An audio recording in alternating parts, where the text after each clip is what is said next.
everybody, and welcome back to Boston Making a Difference and our feature program, BMAD Spotlight. Today, we are truly highlighting some folks that are making impact and a difference in our community. We're talking to God's angels here on earth, nurses.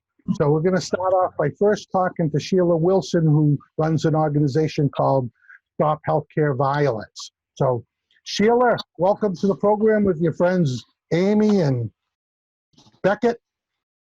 It's great to see you here, and thank you all for the work you do in our healthcare and in our pandemic times. I truly thank you, and I'm sure a lot of our audience out there thanks you as well. So, Sheila, welcome. Thank you, Michael. Thank you. Yes. I'd like to start off with just a touch of history with Stop Healthcare Violence. And we started back in 2008. A bunch of us nurses working in the emergency room realized how many assaults we were getting. And it was terrible. You know, one day there might only be one assault, maybe a slap, maybe a pinch, maybe a kick. But we kind of all accepted that. It was like part of the job. Well, the one thing is, it is not part of the job. So in 2009, I became president of Stop Healthcare Violence. Our goals were simple, and they're still the same, is to have healthcare workers become change agents in their own facilities, to be able to stand up and say something. Now, I'm sure we all know that a lot of us don't want to stand up and say anything because we don't know what the ramifications would be. But it's time to do that. We also want to provide support and advocacy for the victims. Now, a victim to get slapped is a little bit different than a victim that gets pushed down into the ground and pummeled. It's still stress all over. The emotional component of being hit, slapped, kicked, or whatever is still there. So no matter how little the assault could be, it doesn't make any difference. She still needs, or he needs, support and advocacy. We also want to provide the public on the alarming epidemic of violence committed against healthcare personnel. And we also want to educate and inform the public as to what is going on, because the public truly doesn't understand. Most of us as nurses never came home and told our families, because a lot of these people that assault us will say, I'm going to kill you and I'm going to kill your family. Well, you're not going to be telling your family that. You just hide everything inside. Surveys that were done by M&A, which is the Massachusetts Nursing Association, and the Emergency Nursing Association, have studies, not studies, surveys, that show that 70 to 80% of your healthcare workers get assaulted. Now that's an awful lot of nurses, medical assistants, and everything else getting assaulted. By who? Well, we get assaulted by our patients. And then if they have their family with them, the family may actually assault us. And if the family's not there, their friends are there. And they feel the need to assault us too, just to get our attention. We need to stop the violence. And we need to stop the violence by not accepting it as part of the job. We need to document every single incident, whether it's somebody that is simply having a seizure and assaults us, but we need to protect ourselves.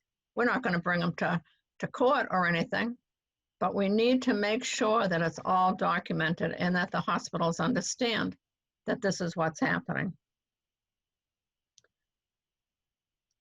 What I'd like Boston Making a Difference to know is about the pandemic right now. I've talked about the violence and the assaults, but today, Amy and Beckett are frontline people, and they can talk about the assaults from the institutions, the assaults of the masks, the lack of personal protective equipment. And I would like to make sure that these girls have the time to tell the public and to tell all of us, what is the update on this? Are you all now having all the equipment you need? Are all the chemical masks that you've been wearing gone? Are you documenting that you are not consenting to this, but you're doing it? This is only what's happening right now, Michael. And right now, I'd like to introduce Amy Smith. Hello. And Beckett Augat. Hello. Welcome. Welcome to the program, ladies. Thank you for the work you do. And Sheila did a beautiful job explaining the issue with the violence. Now, why don't you tell us a little bit about, what you're dealing with on the front lines of this pandemic? My name is Amy Smith. I'm an emergency room nurse. I work at the Brockton Hospital, which is a hotspot during this COVID pandemic. In the emergency room, we can have assaults from patients.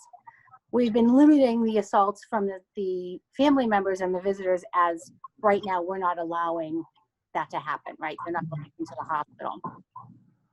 But uniquely now for us, we're finding there's a lateral violence that is happening from management down. And it's not management like your direct managers or supervisors. It's really starting at a CEO level down with equipment. And it's assault on us personally as healthcare workers. And the assailant is a virus that we need protection from, and our hospital is not giving us what we need to protect ourselves from that. Similar to when we ask for security presence or police presence to protect us, at least in the emergency room, from patients and family members, we are asking management to provide us with the protection from an unknown and with the max protection, because it is such an unknown. And we're being given masks that are here's a mask for a week. The N95s that are coveted and spoken about, you get one. It then gets cleaned in some fashion. My work is sending some out to be chemically sterilized again, or they're just UV lighting them with your name on it at our hospital. 2 processes on a mask that manufacturer guidelines said you should put it on, take it off, and throw it away, 1 patient use, or at the very maximum, can wear it for 4 hours, continuous use, because you're not taking it off and on. It's then contaminated and no good, not because of what soils the outside of it, but because of the moisture and the degradation that happens on the inside of it. We're now asked to save it for the week, have it UV lighted, which is not a guarantee of anything. They're just hoping, because that's what they're using to clean the rooms, it's going to kill the virus, and give it back to you to wear again, hoping the seal is going to protect you going forward. It's a different world of assault that we're feeling at our hospital. But I think that's pretty across the board in all the hospitals. So how can we help you, Amy? What are something that we can do, as citizens and, the public? What can we do to help? I think it's really bringing forth, the hospitals are going forward with this reopening plans as we see numbers go down. So grateful numbers are going down. So grateful less people are being so affected by this virus that they're requiring ICU level of care. However, the protection for the frontline nurses is still necessary. We need clean, new equipment. In order for their reopening plans to happen, they have to have 2 weeks of stockpile. If the hospitals are allowed to reopen and they've got this 2 week of stockpile, why am I wearing the same mask for a week? What are you stockpiling against? Because you're not protecting me, the violence to me, and the protection of me bringing it home to my family. I've moved out of my house. I started working in the surge unit where I knew I would have dedicated protection, because those units, my hospital was very good at making sure we had what we needed there. But I also knew I was taking directly care of those patients with the illness of the worst kind. So I didn't want to bring that home to my family. I've now gone back to the emergency room where I still have equipment, but it's on and off, and it's the same mask that they want me to take on and off my face. So I'm actually at a higher risk for my family. I haven't moved home. So I need the community just to realize what's going on behind the scenes as the hospitals are out there saying, we're ready, we're here, we want to take care of you. We do, but we want to do it safely for you and for us. Okay, well, that's an important point, you know, so we as a public have to put pressure on officials to make sure that you're being protected. So now, Beckett, what can you tell us, you know, from your point of view, what's going on? So I work at in an emergency room at St. Vincent's. It's in downtown Worcester, another hotspot. And we were running, 3 shifts, 3 12-hour shifts with the same mask still. They gave us a Tupperware container with holes to put it in to store it. We have now gone to, we have a mask a shift, but it's still, again, for 12 hours in and out of all different PUI, with people, person under investigation. So people that we suspect have the COVID virus. And we're in and out of those rooms with that same mask. You'll wear that same mask for the 12-hour shift, except for to eat or drink, and that's minimal because you're running. And the violence hasn't stopped. Unfortunately, Sheila and I haven't really talked, but my very last shift, I was assaulted, and now I've had to have blood work done. And, it's still going on. We still have all the psychiatric patients, all of that coming in. But on top of that, these hospitals are furloughing nurses, techs, security officers. I don't understand why we're furloughing security in the middle of a pandemic when people's emotions are high. I mean, we've had people threaten to run our tent over because the mother couldn't come in with her, with her child, but her child was an adult. And that's the tent where we're treating patients for COVID prior to them coming in. If it's somebody that we can treat and we can then send back home, that's what we're doing. But they've threatened to run those over. So now we have barricades in front of them. So that violence hasn't stopped either. And I think the escalation of people being isolated, the emotions, the anxiety is common.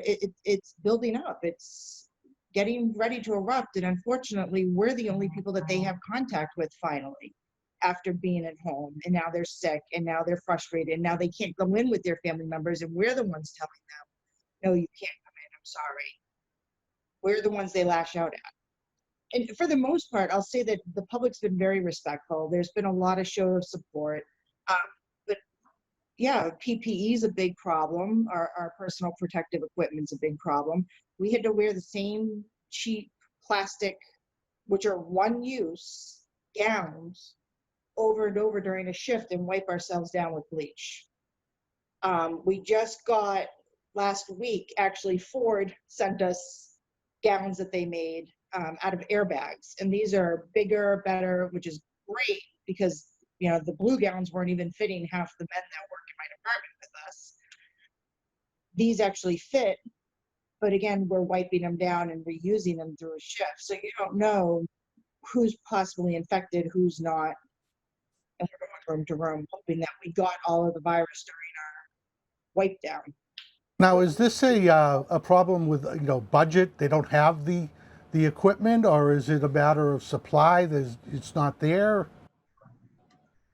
I think there's a combination, but I think it's a combination of both, but they also want to save money. They've been, with the furloughs even, they didn't have to do them. They were given government assistance. And yet we're still turning staff away and not supplying helping hands or placing staff in areas that could have used it. I'm part of the union at the facility I work at, and we've fought very hard. We've sent people and sent nurses who've shown up, and they've checked in with different units, different COVID units in the ICU, see if they need it. They've been given money by the government. What we're saying is that they've furloughed staff, even though they've received grants, they've received bailouts. They should have been using that money for staffing to provide better care for these patients. These patients are isolated. They're, by themselves in the room, and the only contact they're having is us at this point. And the staff could have been used better and more appropriately. And the PPE definitely has been a problem. I don't think it's just financial. I think that there was initially, at some point, a hard time getting access to But I think at the same time, you know, like I know that our facility took a grant to be able to peroxide our masks. And the masks that we're getting, the elastics are breaking off. We're retying them during a shift. Well, I agree with Beckett in that our hospital too, and being out one of the hotspots, was given grant money, I believe, from the state to use. And I'm sure they are, but it's not being seen in the personal protective equipment. At the beginning of this, yes, the hospitals were scrambling, and it wasn't a financial reason as to not have enough. We run on a program called Lean, and hopefully what society is learning is that hospitals and medical care cannot run lean. So what hospitals would have as stockpiles was limited to what their immediate use was. N95 masks are wonderful. They're really only needed to be used consistently with our like TB population, because surgical masks are what we used mainly for flu. So my guess is the hospitals didn't store a ton of them. Pandemic happens, they now need to go get them. And they tried, but it wasn't a financial reason they weren't getting them. The problem is as they were getting them, we can't be guaranteed we were getting them. So, you know, they would talk at the beginning, talk about their little limited supply and give us direct numbers, because we had meetings. I'm also part of the union at my hospital. I sit as a co-chair. And so we would have meetings with them and say, how many N95 masks? And they would give us numbers. We have 300, we have 500, we were able to acquire another 1,000. As the pandemic got rolling, we would still ask. They ran out of just the small ones. So then we went to other smalls. You can't tell me in 3 months they haven't gotten some of those original smalls back. We no longer get them on the floors. You have to ask for them specifically. The manager will then grill you on why you need another one, mainly the supervisors, not so much the floor managers themselves, and berate you as to that looks good enough for you to use. That's lateral violence, and it shouldn't be happening.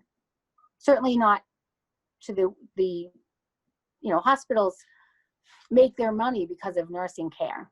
You're not admitted to the hospital because you need your doctor. You're admitted to the hospital because you need your nurse to do something that the doctor wants you to have or done to you. We need to have the protective equipment to go care for these patients. So how do we get the help out there to make sure that they're providing you the protection you require, as opposed to worrying about how many they have left, for the next 6 months or whatever is their reasoning? So what can we do for you? How can we help? I think it's more just a public knowledge. I'm not so sure the public themselves can go out and acquire these masks and make sure we have them, right? It's just being aware of when the healthcare workers are frustrated, when we're on edge wanting you all to wear your basic masks or just stay home to keep this pandemic down so that we can go home to our families and be safe. It's not a joke. We want, I guess that's the biggest thing for the public, can help us in knowing that this is a real thing and that we are put at danger, not only just at home, but also at work. Not intentionally always from our patients, but by the germs that are carried in the world. And that, we're looking to the community to help us in staying home and keeping their hygiene up and letting the conglomerates of the world on the TV just to know that it's not true what they're saying. They make it look glorious for us as nurses in our equipment, and they've taken pictures of us, or we've allowed pictures to be taken of us in our full garb, but then they use it as a parade of heroes. We just want to be safe and take care of our patients. We don't really want to be used as their PR. Sheila, this seems to be the same kind of thing you see with the healthcare violence. People aren't as aware of it. So what can we do to step up the pressure, I guess, on these folks to release this equipment and let the nurses and people who need it have it? One of the things is we all have to talk about it. the public truly doesn't understand. They don't want to understand. They're afraid of it. They can't imagine having violence in the emergency room or the hospital if they knew what can happen with their loved ones there without the nurses around. It's something that, it's just like we couldn't believe that you could get hurt in church. But it happens. And it's been happening for a long time, and it gets covered up. We need to really speak about it, to document everything.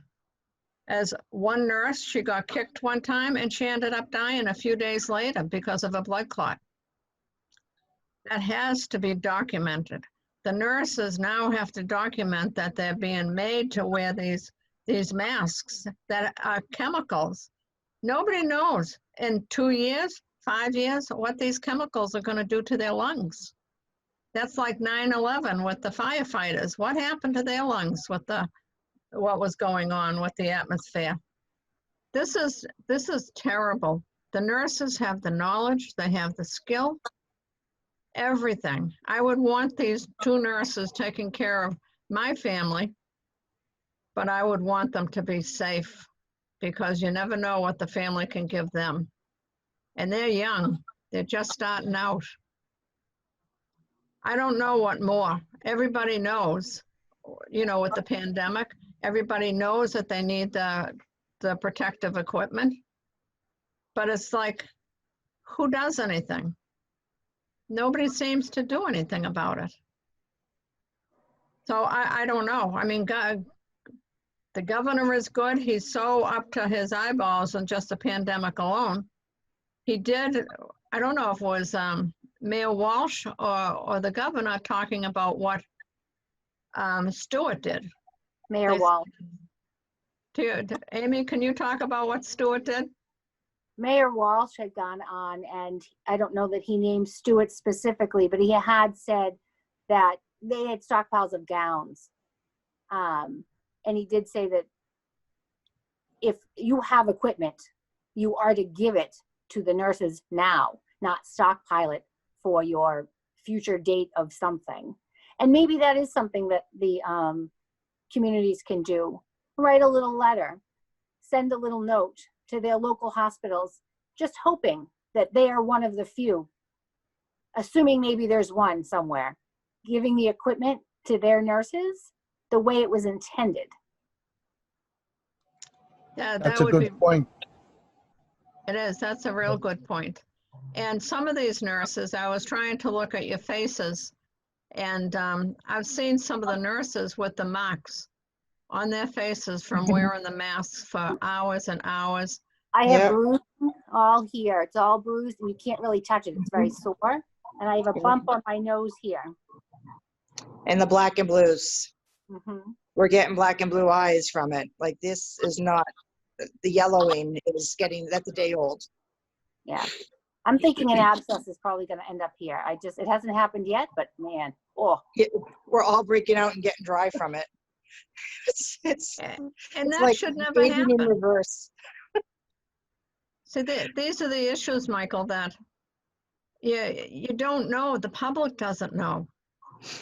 We need to make them know. We need to share this video with as many people as we can get shared so they start becoming aware of it and put pressure on these hospital administrators to release that protective equipment. Your life depends on it.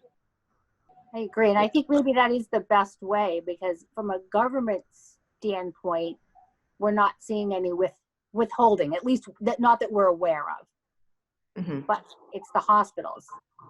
And if they're allowed to reopen and they have to have 2 weeks of PPE on hand by the governor's rules to reopen any of their services, and I know my hospital is gearing up to let a couple of urgent electives or urgent endoscopies happen. They've already started. They must have to have gear. So where is that gear? And why can't I have that now? Why are we waiting? That's so true. They've already started doing surgeries at our hospital. It's not preventing anybody from, contacting anything if it's sitting in a closet. It's got to be utilized to be effective. So. Right. Exactly. but it allows them to meet the Department of Public Health guidelines and standards so that they can reopen to start making money again. That's right. Because it's unfortunately, I work for a for-profit hospital, and the mantra is not patients over profit, unfortunately. It's profits. And it should be. It should always be about the patients. Mhm. I agree with you, ladies. You know, we've got to do more to help in this situation as the public. You know, we can't just stand by and say, "Oh, that's too bad," and then, you know, it continues to happen. You know, so we need to get more people to understand and be aware and do what they can to help. You know, share this video, call their hospital administrator and complain that the nurses aren't getting the protection they require. So. I think that would be a great idea. Perfect. Well, if we can, you know, let's go to you, Amy. Tell us the phone number to call at your hospital to, you know, say, give the nurses what they need. The direct phone number there is 508-941-7000. Okay, and Beckett, what number can they call at your hospital? Our main hospital number is 508-363-5000. Okay, so you folks out there that are watching this, help these nurses out. They're God's angels here. They're doing work to help you as the public get better and recover from this pandemic and whatever other reason you're at the hospital. You know, why not, you know, help the people that are helping you? They need that protection to be able to continue working and helping you. So, well, ladies, is there anything else we can help you with today or talk about? There's a couple of other things I'd just like to mention, Michael and Amy and Sure, go Beckett. right ahead. You know, I talk about the abuse and the assaults. Well, now the nurses, when they have to take the bus or a train, they get assaulted on the train because they're in their scrubs. Even if they're brand new scrubs, or maybe not brand new, but new for the day. The nurses have been assaulted in supermarkets because they have scrubs on. And I mean, it just goes on and on. Nurses have been spit on because they knew she was a nurse or he was a nurse. I don't understand that kind of thinking. What would make a person do that? It's fear. Well, I'm It's not fear. sure. It's But fear. this goes on.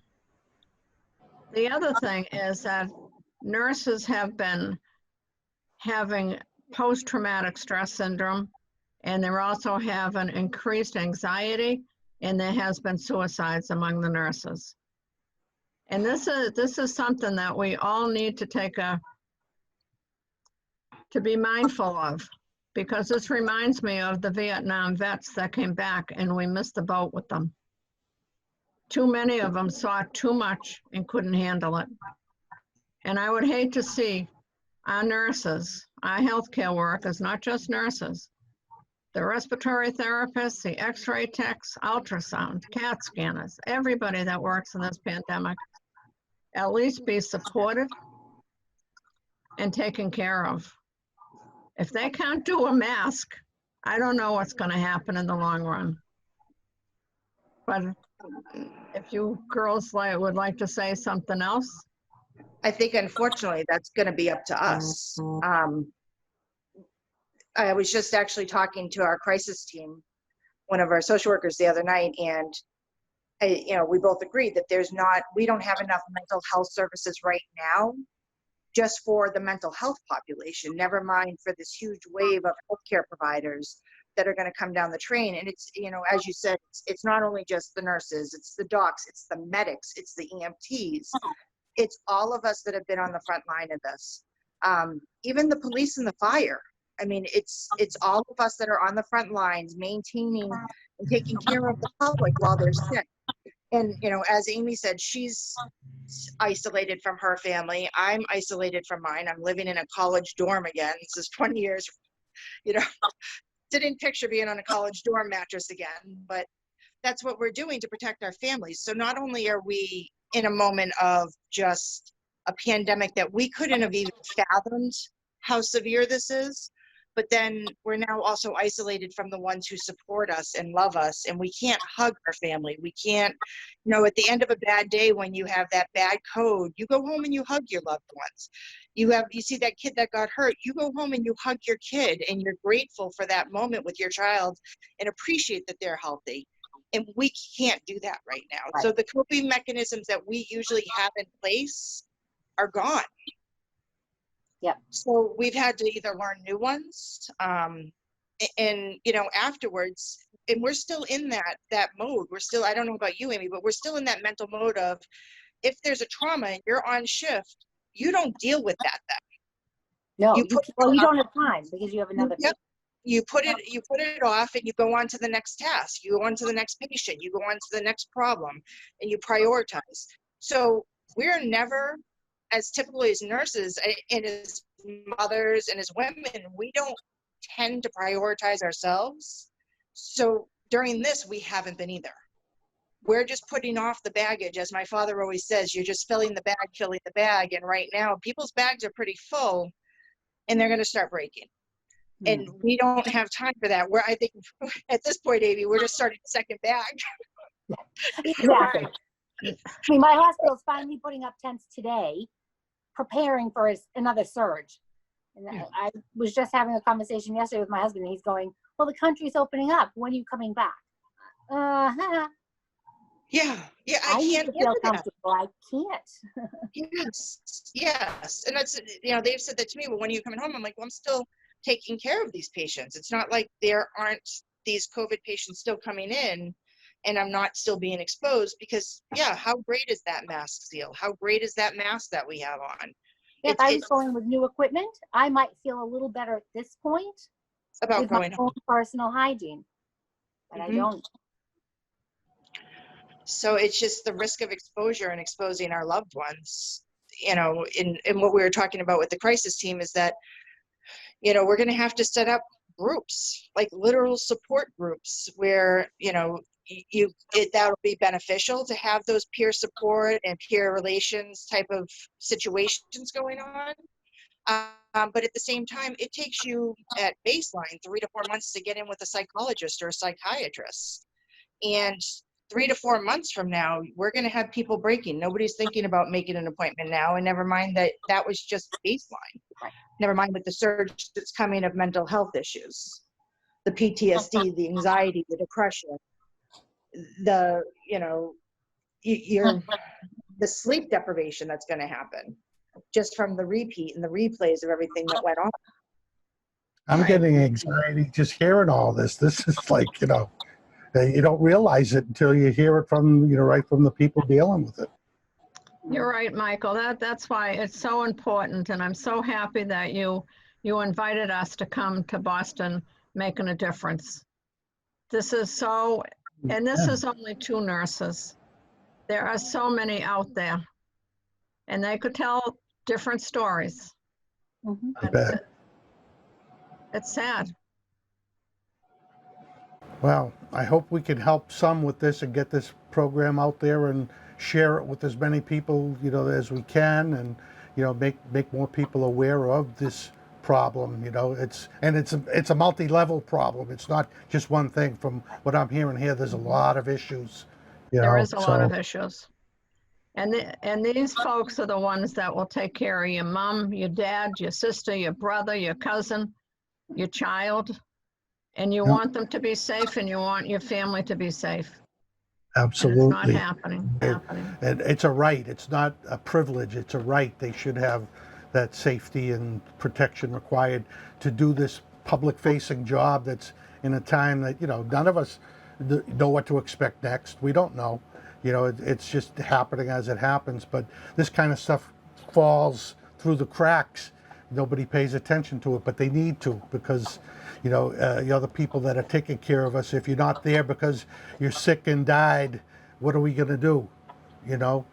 So we as a public need to help as much as we can too, because it's all boiling down to public safety, and everyone has a responsibility there, so. I think you hit the nail on the head, Mike. It is public safety. Because if I'm coming home having not had the proper equipment in the face of the virus, I am infecting or affecting the public. And there's nothing I can do about it. It's a scary thing, but we have to start somewhere on the road to trying to make it better and trying to help. So, when we get this video out, let's all share it and ask friends to share it and get people to listen, and to pick up that phone and call and say, give them that equipment they need to protect us, so it's important. Now, Sheila, anything else that we can cover today for you? No, I think what we discussed already is plenty. I mean, it may be a different time, and maybe the girls can update you, and Sure. that would Absolutely. be awesome. Get it out there and let them know. Oh, Absolutely. Ladies, anything else you want to add before we go? No, just thank you to you and thank you to Sheila. you're quite thank you welcome. for bringing our voices public. We appreciate it. Okay, well, that's it for this edition of Boston Making a Difference. And these nurses, these God's angels sent to us, are doing their job, doing their part to make a difference. Let's try to do that for them. Let's go and make a difference for them.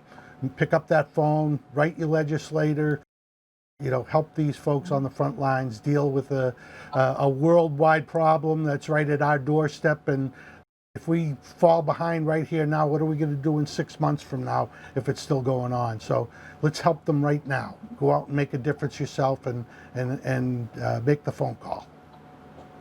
Ladies, thank you so much. I appreciate it, and take care. Have a great weekend, and thank you again for doing the wonderful and dangerous work that you're doing for us. I truly appreciate it from the bottom of my heart. I appreciate your work out there. Thank you. Thank you, Michael. You know. Okay. Take care. All right. Bye-bye.